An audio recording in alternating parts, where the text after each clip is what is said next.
नमस्कार दोस्तों, आप सभी का वीर पथ की इस ऑनलाइन स्टडी क्लास में स्वागत है। आज के इस वीडियो में हम पढ़ने वाले हैं भारतीय साक्ष्य अधिनियम 1872 के बारे में।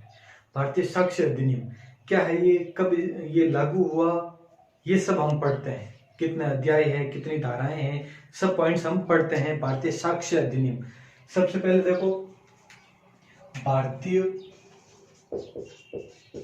साक्ष्य अधिनियम लागू कब हुआ, तो वो डेट देखे ध्यान से। यह 15 मार्च 1872, 15 मार्च 1872 को लागू हुआ। सबसे पहला पॉइंट यही देखना है हमें। अब दूसरा पॉइंट यह है कि इसमें कुल अध्याय कितने हैं और इसमें कुल धाराएं कितनी हैं, ये दोनों पॉइंट देखने हैं। इसमें कुल अध्याय है वह 11 है, कुल अध्याय 11 और कुल धाराएं हैं 167, 167। यह है इसके अध्याय और धाराएं। क्लियर है। अब ये है क्या, जैसे कि इससे पहले हमने इस पढ़े आईपीसी पढ़ा, हमने इससे पहले हमने सीआरपीसी पढ़ा, ये दोनों पढ़ा था हमने। भारतीय दंड संहिता यानी इंडियन पेनल कोड, और ये आई बटन पर इसका लिंक दिया गया और डिस्क्रिप्शन में भी है।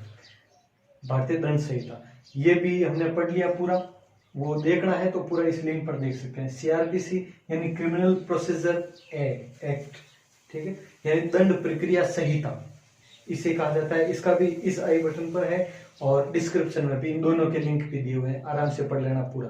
अब इसमें हमने क्या पढ़ा था, आईपीसी में तो विभिन्न धाराएं थी, जैसे 511 धाराओं में डिटेल दी हुई थी कि इसमें कैसा अपराध है, किस प्रकार का अपराध है, तो क्या दंड है, ये सब था इसमें, ठीक है। अब सीआरपीसी में क्या था, सीआरपीसी में उस दंड की प्रक्रिया, जैसे अपराध किस प्रकार का है और दंड किस प्रकार का है, ये तो आईपीसी में था। अब इसमें क्या थी, जांच प्रक्रिया, दो प्रकार की जांच प्रक्रिया थी, हमने पढ़ा था। एक आरोपी के पक्ष में और एक पीड़ित के पक्ष में, दो जांच प्रक्रियाएं होती थी सीआरपीसी में। जांच कैसे आगे बढ़ानी है दोनों पक्षों में, ये सीआरपीसी में था।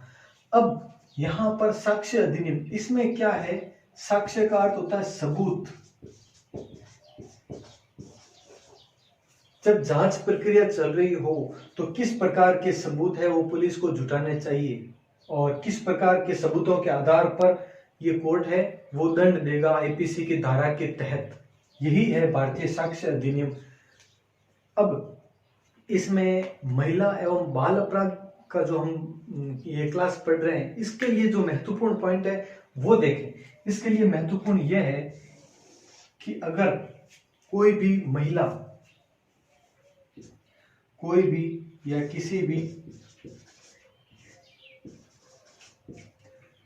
या ठोस सबूत के अभाव में, ये मैं तर्क बता रहा हूं, ये पूरी आईपीसी की सभी धाराएं हैं, 167 धाराएं, इसमें से जो महिला एवं बाल अपराध से संबंधित, महिला एवं बालकों से संबंधित जो पॉइंट है उसका निचोड़ यहाँ पे बता रहा हूं मैं आपको, उसका उदाहरण सहित बताऊंगा भी। किसी भी ठोस सबूत के अभाव में महिला या किसी पीड़िता द्वारा, जो पीड़ित महिला है या बच्चा है, कोई भी पीड़िता द्वारा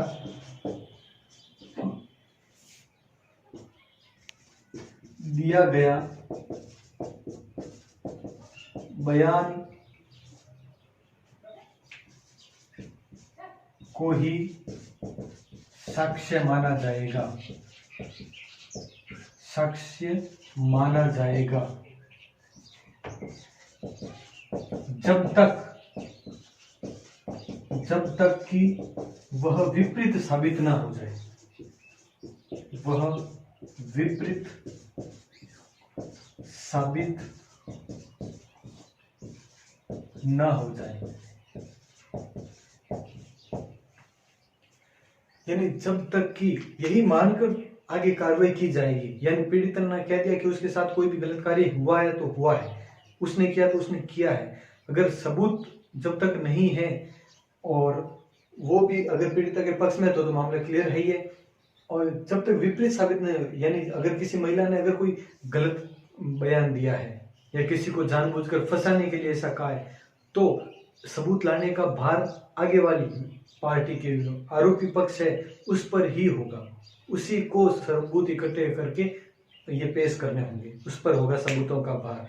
इसी का उदाहरण देख लें आप ध्यान से, ये देखो, जैसे इसी भारतीय साक्ष्य अधिनियम की धारा 53A के तहत यदि किसी व्यक्ति के खिलाफ आईपीसी की धारा 354 और इसके उपभाग जो क ख ग वगैरह हमने पढ़े थे, तथा आईपीसी की धारा 376 व इसके सभी उपभाग, हमने उपभागों के बारे में ए से ई तक पढ़ा था हमने पिछले वीडियो में, आईपीसी की सभी धाराएं जो पढ़ी थी उसमें, इसके उपभाग में केस दर्ज होता है तो वहां पीड़िता के आचरण, अनुभव एवं सम्मति को ही साक्ष्य माना जाएगा। पीड़िता का क्या अनुभव, उसने क्या कहा कि उसके साथ क्या क्या ज्यादती हुई है, यानी जिस महिला ने ये बयान दिया है, जो उसके अनुभव के आधार पर उसके साथ जो गलत हुआ है उसके बारे में, उसी को साक्ष्य माना जाएगा। इसी से संबंधित और धारा है जैसे 113, इसमें धारा 113 क के तहत यदि कोई भी विवाहित स्त्री अगर आत्महत्या करती है और ये साबित हो जाता है कि विवाह के 7 वर्ष के भीतर उसने आत्महत्या की और उस दौरान कई बार ये ससुराल वालों ने या पति ने किसी ने भी उसके साथ क्रूरता की हो, तो ये माना जाएगा, भले दूसरे कोई भी सबूत नहीं हो, पहले की कोई भी घटना हो, तो ये माना जाएगा कि उस महिला पर क्रूरता होने के बाद में उसे आत्महत्या पर मजबूर किया गया है ससुराल पक्ष वालों को। तो न्यायालय यह उपधारणा करेगा कि ससुराल वालों ने ही उसे आत्महत्या के लिए प्रेरित किया है।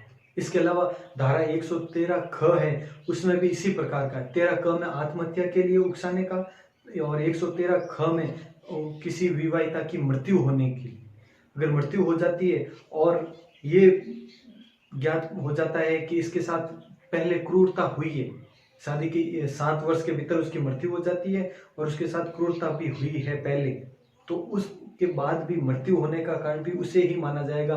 यानी मृत्यु के दिन भले ही सबूत नहीं मिले कि उस दिन ऐसा सबूत नहीं है कि उसे मारा गया है, लेकिन फिर भी पूर्व की क्रूरता को देखते हुए ये अवधारणा करेगा न्यायालय कि उन्होंने ही उसकी हत्या की है।